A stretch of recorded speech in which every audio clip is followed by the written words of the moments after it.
Hey, my name's Matt Denton, and I am sitting here with the voice and the body of this year's WWE 2K19 Mycareer character, AJ Kirsch, aka Broseph Joe Brody. How you doing, man? I'm great, man. Thank you for having me. I appreciate the opportunity to talk all things 2K19. I guess from the way that you've been promoting WWE 2K on your personal Twitter account that you're a massive gamer, right? I have been, actually. Currently, I'm not nearly as much of a gamer as I used to be. But growing up, I was an avid gamer. I was a gamer before I was actually an avid wrestling fan. So, Super Nintendo was my first console. F-Zero was my first game on that system. I don't know if anybody remembers F-Zero, but it was a futuristic racing game. And, I've gotten rid of a lot of video game stuff over the years, but looking at my bookshelf here, I still have, my Donkey Kong Country strategy guide. I've got stuff from Street Fighter. I've got old Game Pro magazines, Nintendo Power. So, video games for a long time have played a huge role in my life. Nowadays, I only really follow the WWE franchise, of course, and Legend of Zelda. So, needless to say, I have been very excited, of course, with WWE 2K19 and my involvement in that. But Legend of Zelda Breath of the Wild was probably the greatest video game experience I've ever had. It was everything I wanted from Legend of Zelda. So I still play it. I still explore. So a little bit of video games nowadays, but not nearly what it used to be. Well, Breath of the Wild was definitely an experience, the first ever proper, open world, persistent kind of deal. It's always kind of been open world, but it's more leaning towards the crafting systems and making things just a tiny little bit more realistic to reinvent the game.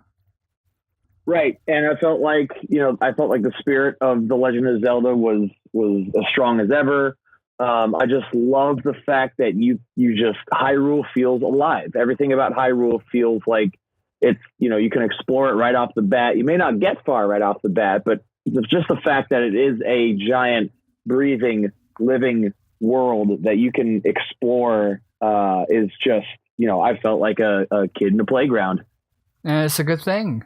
You've just mentioned that you are heavily involved in the WWE franchise.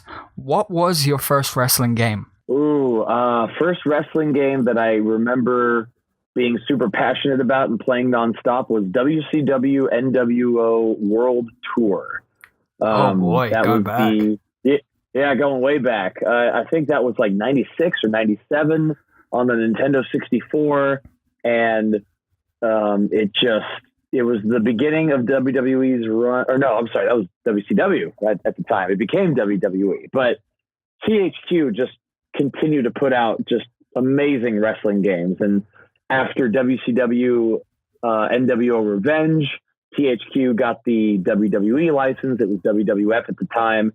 And then just WrestleMania 2000 was amazing. No Mercy was even better. And,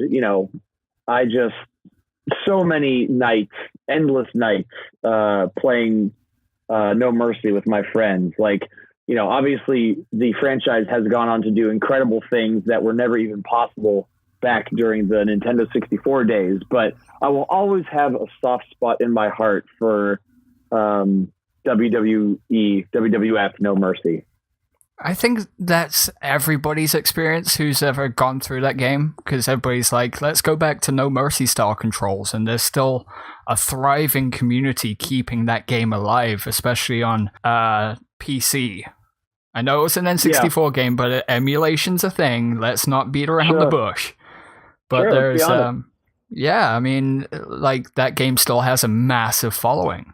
And that's when I think that it really struck a chord with its audience, and it did. I mean, I know a lot of people that still consider No Mercy the best wrestling game out there. I'm not sure I would disagree, but you take a look at what 2K is capable of when it comes to wrestling games nowadays, and it's just mind-blowing. I mean, light years beyond what they were able to do just 10 or 20 years ago, but there's no taking away from how much fun No Mercy is to this very day.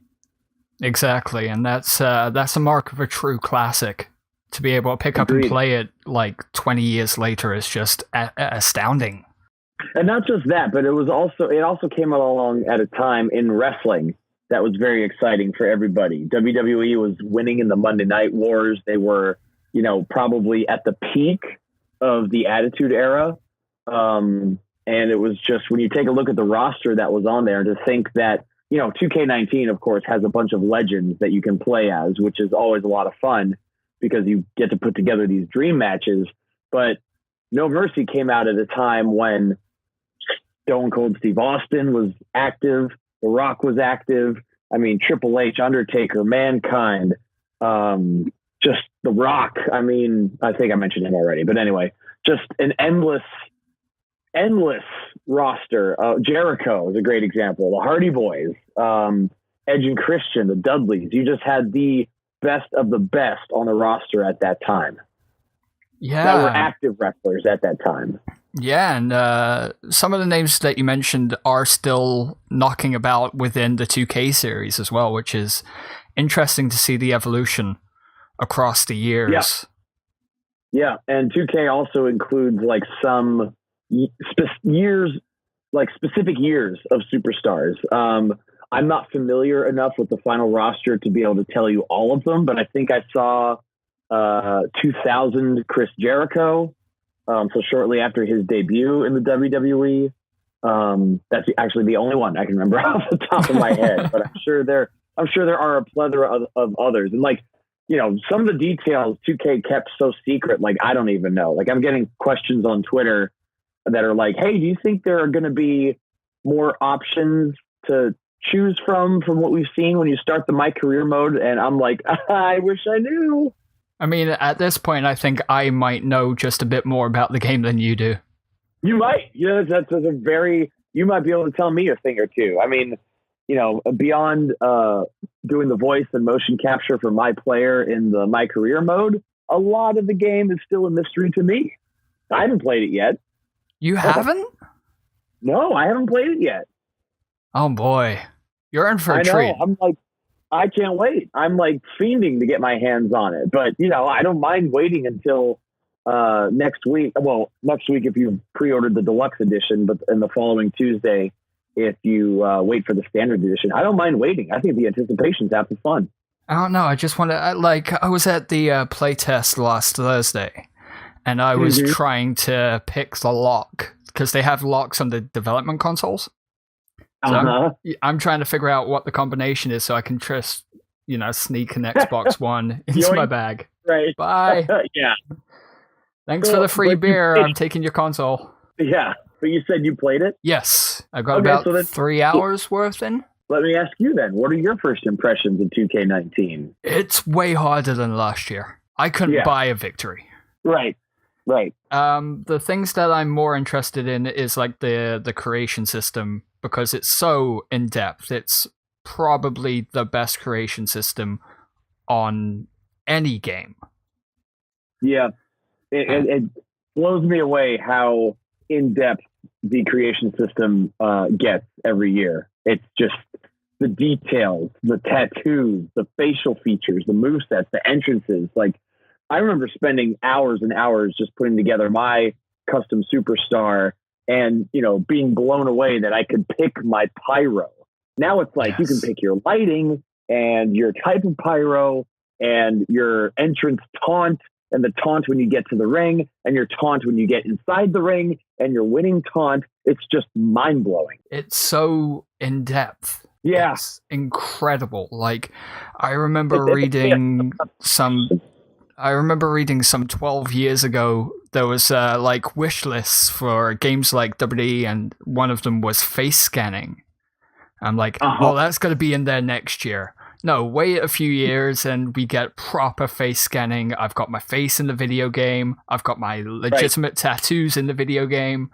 And it's just like, dude, it's the whole uncanny valley. I know. And to be like, how old are you? I'm 28. Okay. So, and I'm 35. So we're not that far removed in age. So I'm sure you remember as a kid playing World Tour and Revenge and No Mercy and WrestleMania 2000 and like just seeing how far video games have come since then. Like, I hate to sound like an old fart, but it's like to see how far video games have come since then is just like, where the hell are they going to be in another 10 years, 20 years? Like you said, like facial scanning, there's probably going to be a WWE VR video game coming out within the next 10 or 20 years where we're going to like take off our headset and be in pain because we'll have taken a bump or something.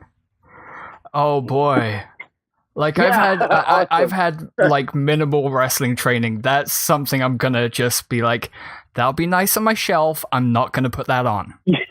Yeah. Tuck your chin. Just tuck your chin. I can feel the concussions already. Yeah, super authentic. So you mentioned games like Revenge, World Tour, WrestleMania, and No Mercy. If you were to pick one, not just out of all those games, but all the wrestling games that you've played over the years, what would be your favorite? No Mercy. It really has to be No Mercy. I feel like they mastered the kind of pick up and play engine, but you could play it for dozens of hours and still find a way to get better at it. That roster is just amazing. The fact that it was Nintendo 64, I've always loved Nintendo more than any other console company. And you know, I'm excluding 2K19 because again, I haven't played 2K19 yet. So of all the video games, like SmackDown was fun. SmackDown versus Raw was a lot of fun. Raw, I felt like that franchise in the Xbox was kind of a miss. It just wasn't as much fun to play. But again, just all things considered, the time in the industry, the engine, the fact that it was so easy to pick up and play, but so difficult to truly master. And like I said, just those endless nights playing with my friends, and we would eventually just be throwing controllers and cussing each other out. My vote goes to No Mercy. Excellent choice. I can't fault you on the choice at all. Maybe well, apart from the. What's yours? Okay.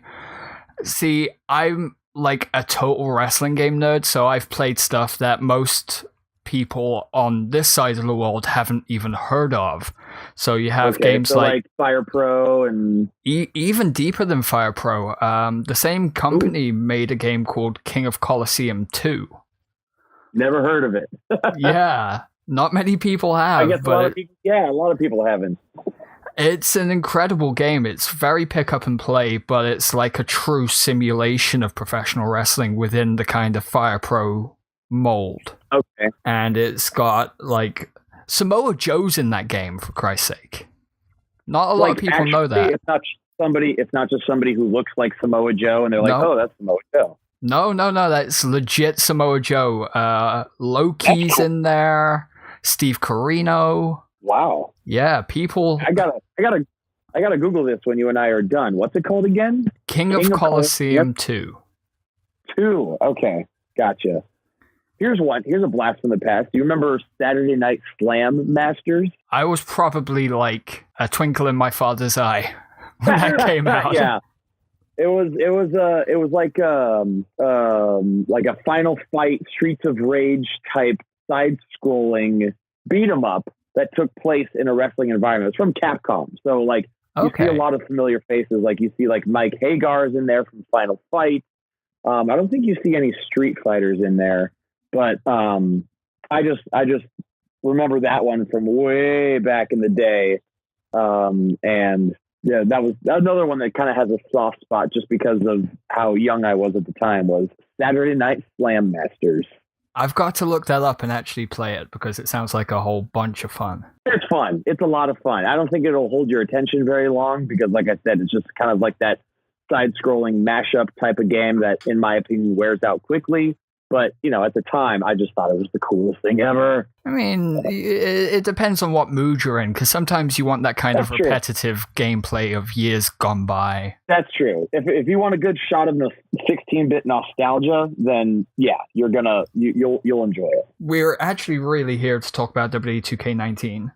And for people who aren't aware, you do have a history with WWE. You were a contestant on Tough Enough. I think it was season 5, the one that Stone Cold Steve Austin hosted. Correct. Which is available on the WWE Network if you want to check it out. For $9.99. $9.99 a month. And, you know, okay, let me just speak on that real quick.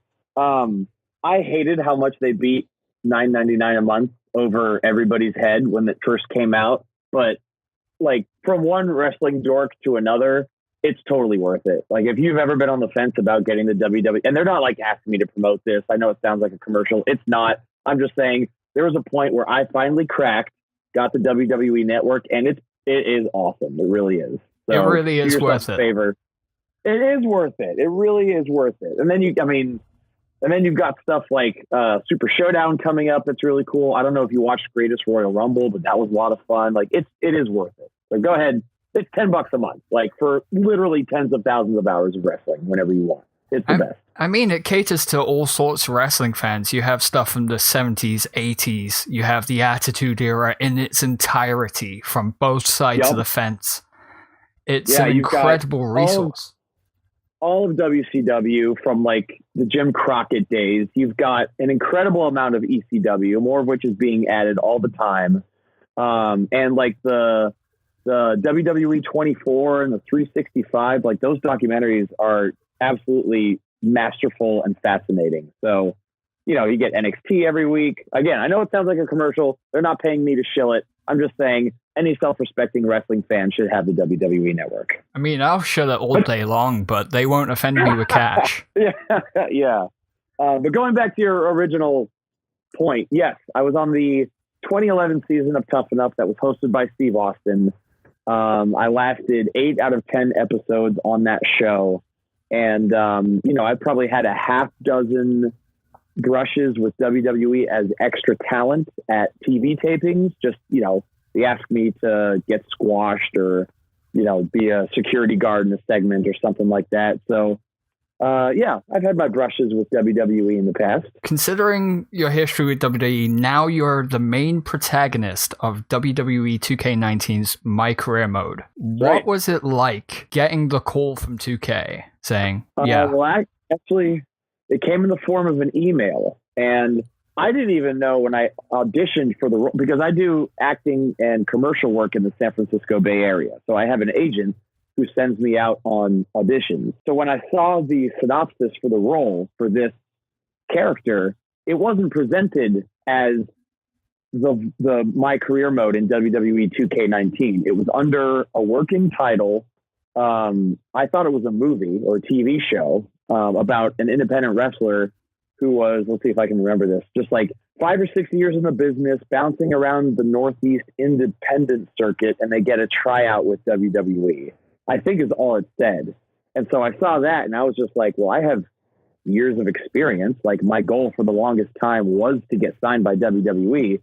I would be amazed if there is anyone else going for the role that has as much experience as I do. So I immediately felt confident, but I had to deliver at the audition or otherwise they weren't going to cast me. So did the audition, felt good about it. A week or two went by, and then I got an email from somebody at 2K saying, congratulations, we would like to offer you the role as Buzz, which is the nickname for the character in Mycareer. And then they said, just so you know, or in case you're not aware, this working title movie is not actually a movie. It's for the character in Mycareer mode of 2K19. And I had to reread that sentence like 3 or 4 times before it actually sank in. But once it sank in, I was in the car at the time, and I read the email when I was at a stoplight. So I just cranked up the music and rolled down the windows and just yelled in a positive obscenity that I'm not sure if I'm at liberty to repeat on this show, but it was a very, very good feeling. I'm not surprised. As somebody who grows up as a gamer, that's got to be a massive, and I'm going to drop the F-bomb, it's a massive mindfuck, but in the best way. In the best possible way. And like, not just growing up a massive gamer, but, growing up a WWE fan. And for the longest time, like I said, my primary goal was to become a pro wrestler with WWE. So to kind of like get this little full circle moment where it was not just my wrestling experience, but my experience seeking out other avenues of entertainment, the idea behind which was to make myself more attractive to WWE because they send out their talent for television spots and movies and interviews and talk shows. And at the time, I wanted to show them that I, regardless of what position they put me in, I'd be able to deliver.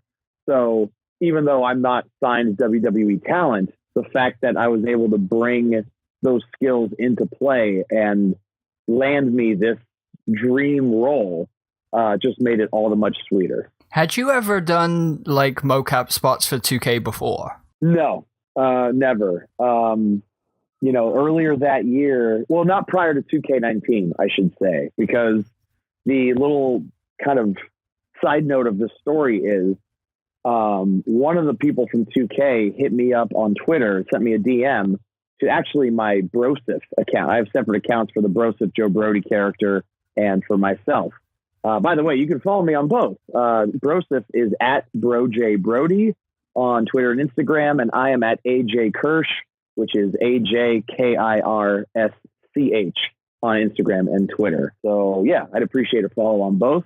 But anyway, I got a DM on the Brosif account saying, "Hey, I work at 2K. I'm a regular at Hood Slam. I love what you do. I know you used to be a pro wrestler. How would you like to come in and record some audio?" So I thought I was coming in, this was in like February. So I came in February to record some audio of bumps, just like rolling around the ring, some, hip tosses, arm drags, body slams, suplexes, superplexes. And then the last thing we did was a sit-out power bomb. And actually the sit-out power bomb was how I injured my knee and ended up needing to get surgery. So I left that motion capture. It wasn't really motion capture. It was just audio, but I left that session absolutely heartbroken because here I am thinking I'm going to be in 2K19, even if it's just me recording audio, like my name will be in the credits. I was in, I can check off that bucket list item. So when I blow out my knee, tear my ACL, tear my meniscus, I'm just like, absolutely heartbroken because I thought that was it. I thought that was the last time I'd ever be involved in any wrestling video game ever. So I don't even think the powers that be at 2K were aware that I was there recording audio when I got the audition and when they booked me for the role of my player. Kind of a crazy story. Yeah, it's a crazy way to get a upgrade to a speaking role, I guess. Exactly. Well, I think again, I don't think anyone was aware in the casting process that I was already in there as recording audio and recording bumps, which again, it wasn't like, that makes it sweeter for me because it's not like they were like, "Oh, let's throw AJ a bone. Like he hurt himself and, let's just, we'll do this for him. We'll do this favor for him." Like I had to earn it just like anybody else would have to earn their role onto a movie or onto a TV show. So it was, not only was it a moment of celebration, but also a huge sigh of relief that I would get another shot at 2K19. Well, I'm glad that you're part of the Mycareer mode because one of the major bugbears that fans have had over the past couple of years since 2K took over is that Mycareer has been just text-based, like the old SmackDown games. And now this is a huge improvement where we actually get a flowing story with actual highs and lows and bumps along the way. And I agree. I mean, it adds a lot to the engrossing your player when you have actual voices and you can hear the emotion and you can hear the betrayal and you can hear the excitement and you can hear the intensity in their voice. Like, I think there's something to be said for text when it's, a link type going back to Legend of Zelda, because that's just kind of the way it's always been. And it feels a lot more, a story like that just feels a lot more like you're reading a storybook. But in WWE, it's so driven by commentary and promos and backstage vignettes and character development. And let's be honest, how many people play video games to read? Not many. I don't think many. That's what the Nintendo DS is for. Yeah, exactly. One of the major selling points of the Mycareer this year is a engrossing story where you start out on the independent scene and work your way into a crazy looking, at least judging from the trailer, story involving Bray Wyatt's compound, Matt Hardy's multiverse, a zombie Triple H. Yep.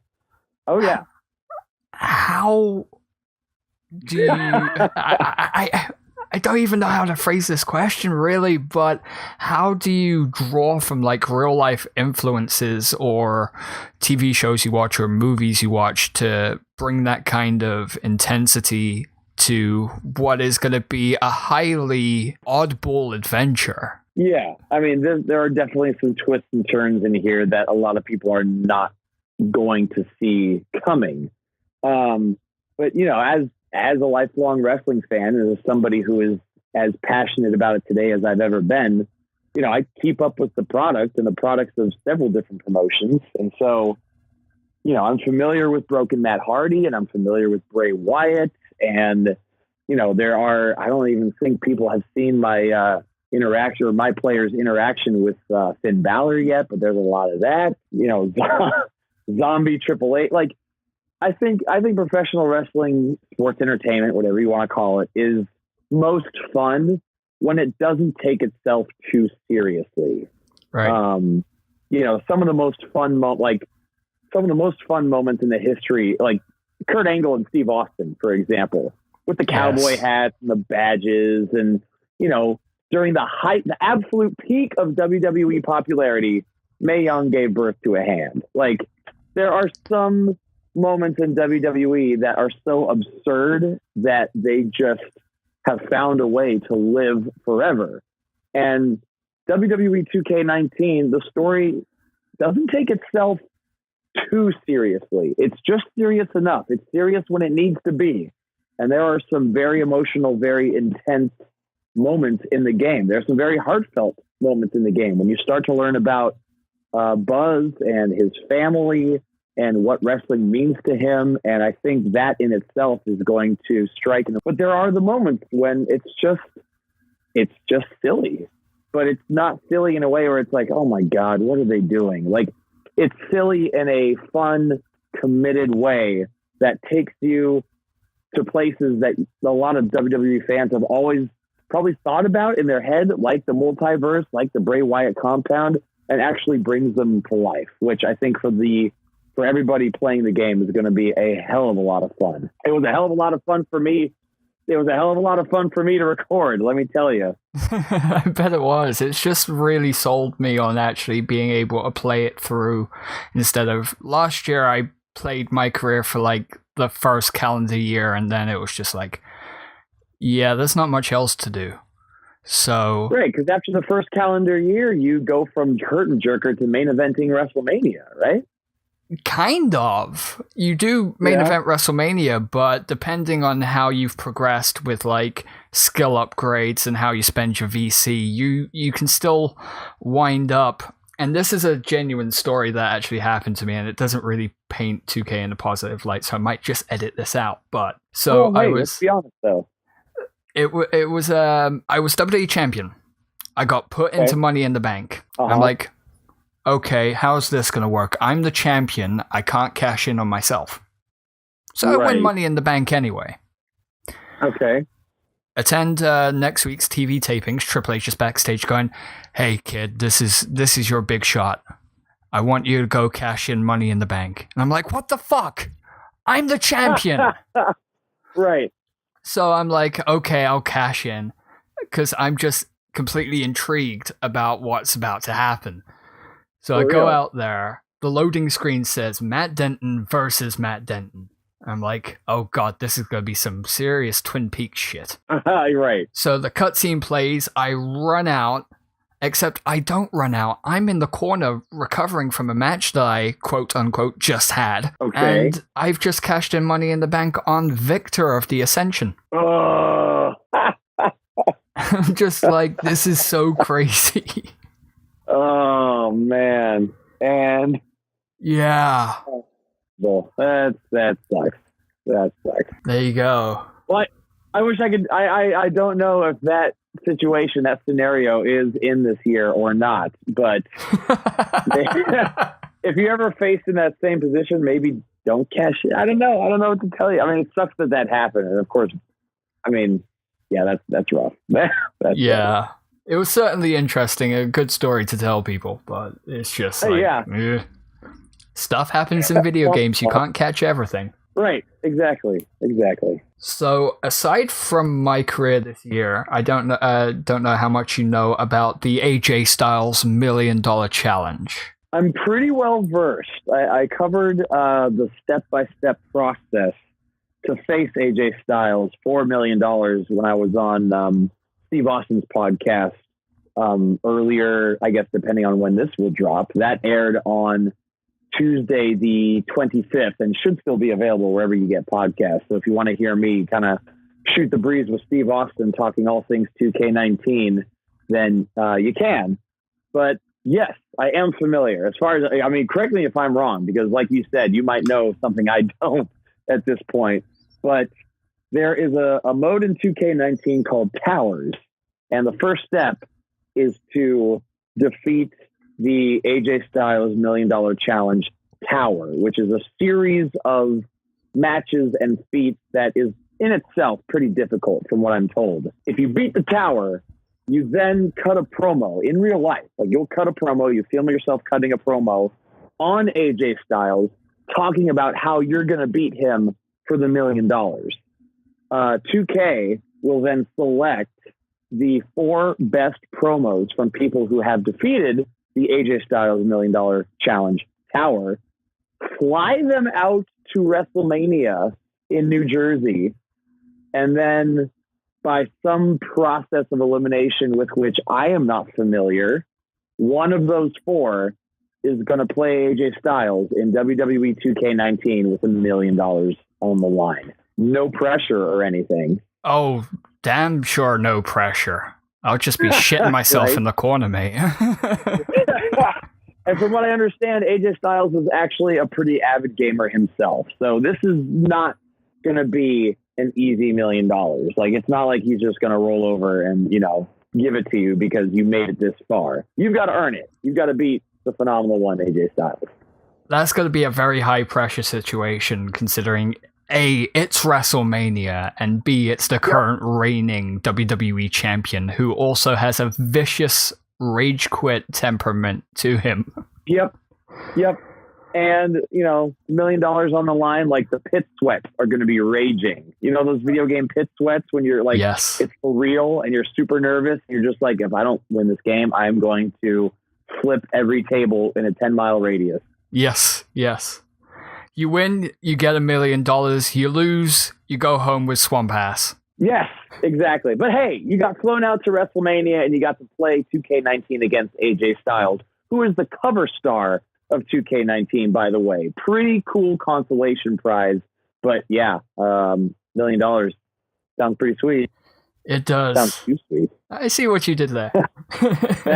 Thank you. Another consolation prize, as I understand it, is if you complete the AJ Styles Towers mode, you also get to unlock an all-gold AJ Styles to play in the video game. Oh, okay. That's what that Oscar-looking statue was at the end of the gameplay trailer. That makes sense. I mean, I saw it throw the hands up, so I knew it was AJ Styles, and I was like, what is this about? So look at that. I learned something about 2K19 today. I was actually kind of hoping that alongside the big head mode, which is making a return this year after like 20 years on the shelf, that you could turn everybody into an Oscar statue. That would have been so cool. Turn everybody into a Slammy. Yes. One day, maybe for 2K 2020, we'll get Slammy mode or Big Head Slammy mode. Oh my God! Oh my the internet God! Would explode. Can we get Big Head and Slammy mode, please, 2K? If you're listening, that'd be great. I don't know if you've actually caught any of the pre-release footage that certain YouTubers like myself have dropped, but there's a certain likeness from Big Head mode superstars to the puppets from Team America. That I have not seen. Although I am going to go out of my way to find it because that sounds delightful. It's amazing. I literally could not turn the mode off when I was playing it. Oh my God. I've got to find it. So good. I'll link you on Twitter after the show. Yes. please, please. So outside of W2K, what have you been up to? Well, as I said, my goal used to be sign with WWE as a pro wrestler, but because of my moment on, it was actually a moment on WWE Tough Enough when I cut that promo on Bill DeMott that I realized that maybe my contributions to wrestling are more valuable behind a microphone than they are in the ring. So I've steered my focus away from the physicality of pro wrestling and toward the hosting, ring announcing, and commentary side. And so far, it's been going absolutely phenomenally. I mostly apply that trade at Hood Slam, which is an Oakland, California-based 21 and over promotion that runs at the Oakland Metro Opera House every first Friday of the month. So assuming this drops sometime before the release of 2K19, our biggest show of the fall is going down on Friday, October the 5th, the same day that the deluxe edition and the Woo edition of 2K19 comes out. And you can get tickets for that if you're in the San Francisco Bay Area by searching. Well, you can get tickets anywhere. But if you plan on going, it helps to be in the region where the show is going down. You can search Hood Slam on Eventbrite.com, but it's 21 and over, so don't bring your fucking kids. I've heard a lot of good slogans, things. by the way. It is amazing. I've heard a lot of good things about Hood Slam. It's fantastic. I mean, we're all just wrestling dorks and movie dorks and video game dorks and pop culture geeks and, you know, D&D dorks. Like, and it's a 21 and over show. So there's swearing and drinking, and it gets mysteriously hazy and herbally in there from time to time. I don't know how it happens, but it happens every show. We have a live band. It feels like a party. Like, more than anything else, it is a party told through the medium of pro wrestling. And it's Hood Slam. I credit Hood Slam with kind of really blossoming as a performer on the host, announcer, and commentary side of wrestling. And, you know, we don't have any sponsors to answer to. We don't have any, we don't have any PG guidelines.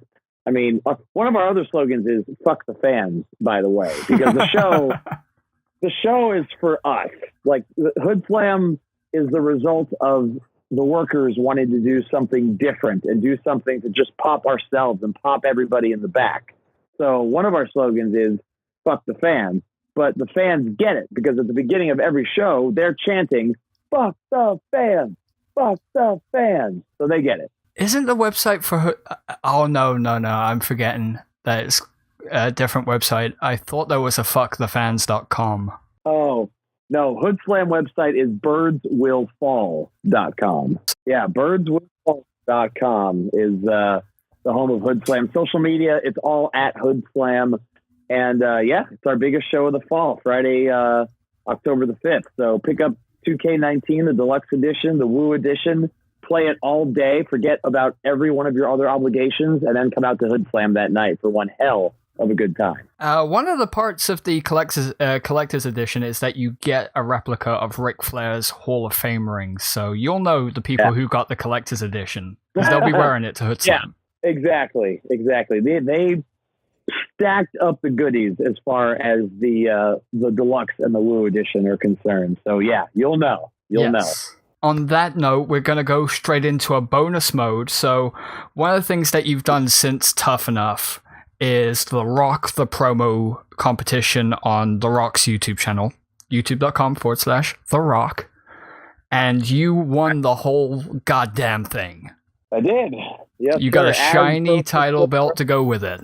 I did. And I take it to every wrestling show I go to because I am very proud of that championship belt. Well, it's a beautiful looking piece of art. Thank you. And you definitely friggin' earned it, because like I told you before we started recording, I was binge watching Rock the Promo, and some of the stuff that you came out with was just hilarious. Thank you. And very well edited. Oh, thank you. You know, you and I were kind of talking off air about that. And in addition to, you know, being able to wrestle and being able to cut a promo, I really feel like some of the peripheral skills that go into marketing yourself as a wrestler go overlooked. So if you're listening to this and you are trying to make it in the world of professional wrestling, whether it's in the ring, as an announcer, a referee, if you have footage that people need to see, get yourself well acquainted with some kind of editing program so you can put together a reel of your work. Because there's a good chance if somebody at any kind of top level organization is taking a look and they see that you've got a 12-minute match, they're probably not going to have the time to watch all 12 minutes. So you want to be able to shrink that into like 1 to 2. So again, just some quick advice. Nobody asked, but I feel like throwing it out there. Try to get yourself well acquainted with editing footage so you can show people what you're capable of. Yeah, it's very good advice. Thank you. So, as part of the Rock the Promo Challenge, for anybody who has yet to see it, it's basically roast battle in the form of wrestling promos. That's a very concise and accurate summation. So what I have put together is that a whole bunch of my friends have created wrestlers throughout the years in the 2K series. So I've got a bunch of screenshots. There's 4 of us. And I'd like you to cut a promo for as long as you wish. Maybe 30 seconds, maybe 45 on each of us. Especially that last one, because that's just going to make me crease up laughing. Okay. So if you want to bring that up. And just go when you're ready. Let's see. Page is opening. Oh, boy. Okay. Look at those merry band of misfits. All right. Well, you know what? I'm just going to let it fly, and we'll just see what happens. Go right ahead. Cool. Oh, hey, bro. Broseph Joe Brody, the voice of Hood Slam, and the first and only Rock the Promo champion. And I am not sure I've ever seen a group of more miserable losers in all my life. I mean, you talk about there's the 4 horsemen, there's evolution. These 4 jabronis look like they fell off the short bus, and the short bus backed over them and then backed over them a second time to get rid of them. Look at this loser, Daniel Foolhardy. Looks like every douche I've ever had to throw out of a club in my entire life. He's got this biker jacket. He's got sunglasses on. He looks like he just stepped off the back of a magazine cover, which, not taking anything away from him, he looks like a good-looking dude. I'm sure he's a nice guy, but he just looks like a complete tool who has no idea where he is or what he's doing. Holly Rude. Okay, I see what you did there with Hollywood, but Holly Rude. Okay, clever, I guess. It's just a shame that you look like Kenny Omega and Heath Slater from 5 years ago had a love child that is paler than the moon at midnight. I see these sunglasses on. You're pointing to the ring like, I'm going to go to the ring and kick their ass, when in reality, that's just, you're just pointing at the ring because you're just finding where to go at this point. We're moving on to Bastion Rabid. Of course, the great grandson of Bastion Booger, who looks like he spent some time in Japan, and somehow Bastion Rabid looks like a character out of the ring. Just super creepy face makeup, 2 belts in each hand. Nobody knows what those championships are. Bastion Rabid doesn't even know what those championships are. Just holding them over his head to get the glare out of his face. He's got the Japanese flag on his elbow pads. So congratulations. You are very proud of your Japanese heritage. And why not? You should be. But I don't know what you're doing in the ring. Clearly, you don't belong there. And on to the final one, bro. Bastard Denton. And what a shame that his legal name is Bastard Denton. His parents clearly did not want him in the very least. And he more resembles a picture from the early timeline of Matt Hardy than any wrestler on the roster today. I don't know what that belt's supposed to be. It looks like a bunch of dynamite around his waist. He's got another I'm trying so hard to be cool, but I'm still missing the mark leather jacket. He's got the Macho Man sunglasses. I don't know what that is on his tights. I don't even think he knows. I think he was wearing those ridiculous sunglasses when he picked out those tights. So these are the 4. These are the 4 created wrestlers that have up to this point been running wild in WWE 2K, when it really looks like they're just going to be running into fences and wearing helmets because they fell off the short bus. Broseph Joe Brody, not impressed in the least. Did I just blow your mind? That was amazing. Thanks, man. Again, I was looking at these. I saw these for the first time when I clicked them. So with Rock the Promo, to be fair, I had a little bit more time to prepare. But, you know, there was a... This is definitely a motley crew of characters. Well, you definitely killed me. Right at the end. Just right at the end. That's me right there. With the That's you. That is early Matt Hardy found a way to get to WWE. That's amazing. So thank you very much for your time. WWE 2K19 comes out October 5th. If you've pre-ordered the Deluxe or the Woo edition, I'd woo right now, but it's like almost 2:00 in the morning. My God. All good. Woo! Sorry, there neighbors. You go. You got it.